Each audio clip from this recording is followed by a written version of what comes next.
Today started out with the plan to ride indoors, knowing that the outdoor rings are pretty saturated from the recent rains. But even as I started bringing Dude and Sheza inside, the weather was starting to take a turn for the worse. This is just after we got them inside, and the wind's starting to pick up.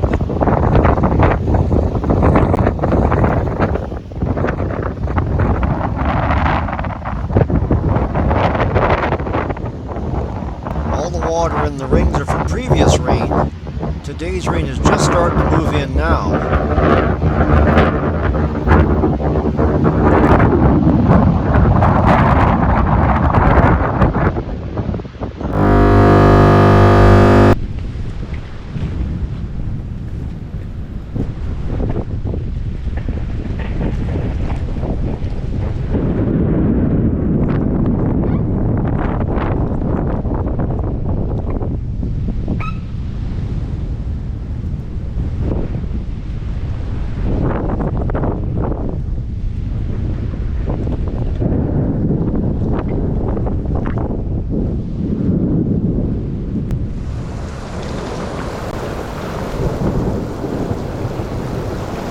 At this point, the rains have moved in to stay, and the power just went out. So Mother Nature said no riding today.